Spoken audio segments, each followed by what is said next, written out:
刘家辉见叶晨似乎对女儿已经有了爱慕之情，心里终于是轻松不少。女儿已经开口，剩下的就看他什么时候咬钩了。酒足饭饱，刘家辉便开口说道：叶先生，我下午去集团还有点事情，就不陪你了，让曼琼陪你在港岛好好转一转。叶晨点点头，随口道：刘先生有事尽管去忙，有曼琼小姐陪我就行了。刘家辉满意的点了点头，嘱咐女儿：曼琼一定要帮我招待好叶先生。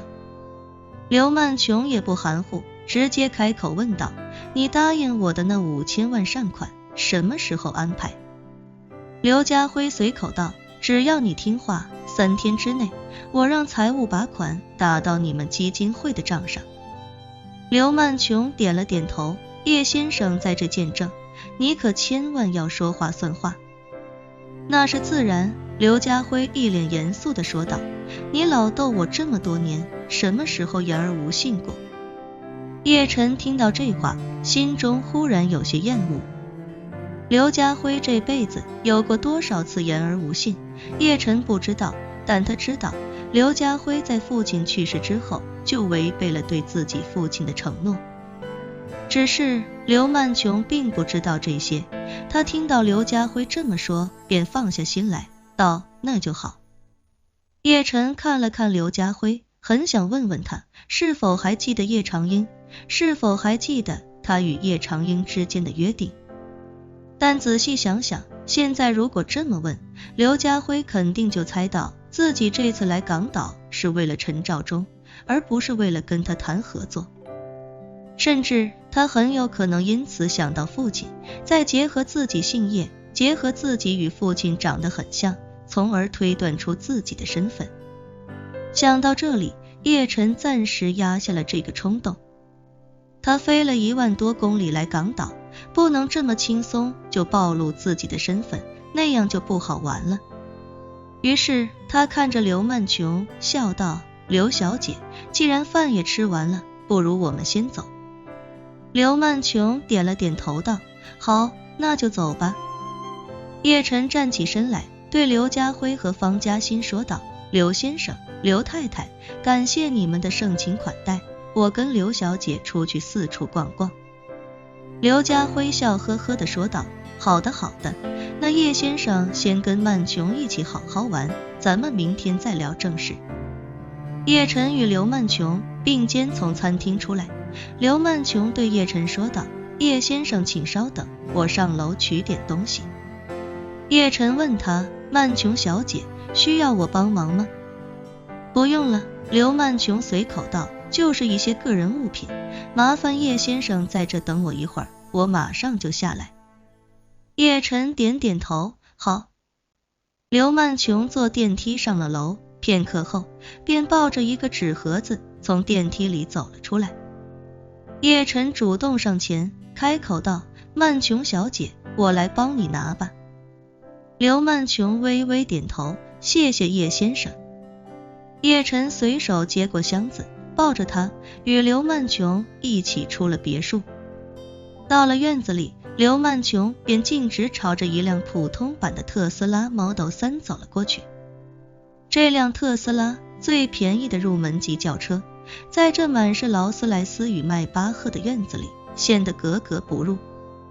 叶晨没想到刘曼琼竟然会开这么一辆20多万人民币的电动车，心中不禁有些惊讶。刘曼琼也看出叶晨眼神里的诧异，便开口道：叶先生，我的车有点简陋，还请你不要介意。不会，叶晨摆摆手笑道：我对车也不讲究，别说是4个轮子的电动车，就算2个轮子的电动车我也没问题。刘曼琼点了点头，略有些冷淡地说道：那就好，麻烦叶先生帮我把东西放后备箱吧。好，叶晨爽快答应下来，把东西放进后备箱后，才拉开副驾驶的车门坐了进去。刘曼琼此时已经在驾驶座上等着，待叶晨上车后，便直接将这辆特斯拉开出了别墅。他一边驱车沿着师勋道下山，一边开口问叶晨，不知道叶先生下午想去什么地方逛逛。我都行，叶晨笑道，客随主便，就请曼琼小姐随意安排吧。刘曼琼点了点头，看了叶晨一眼，开口问道，对了叶先生，有个问题我一直想问你，不知道方不方便。叶晨笑着问道，曼琼小姐是不是想问我现在是否单身？不是，刘曼琼眉头微蹙，开口道，我只是想问叶先生，刚才在饭桌上屡次提到烧鹅，是不是知道这背后的含义？叶晨感觉刘曼琼似乎有所察觉，便摇了摇头，我只是随口说说，不知道这背后有什么含义，不知道曼琼小姐能不能科普一下。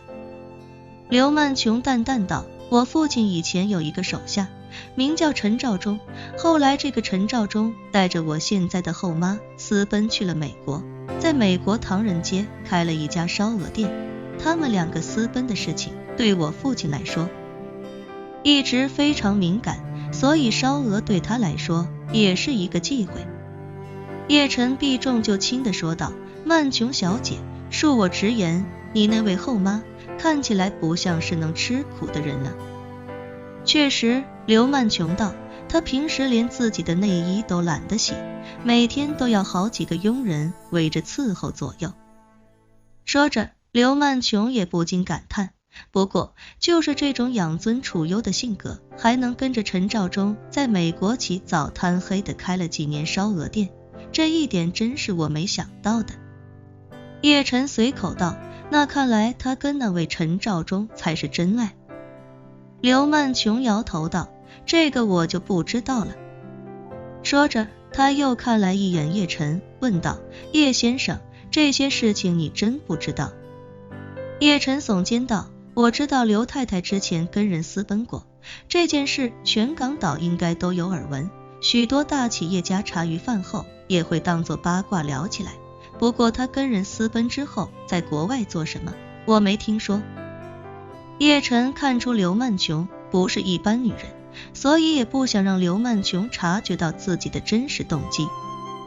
毕竟陈兆忠在美国开烧鹅店这件事，就连刘家辉都是最近才刚刚得知，而且这件事也没有传回港岛，自己一个外来人若是承认知道，那就等于承认自己与陈兆忠有关系。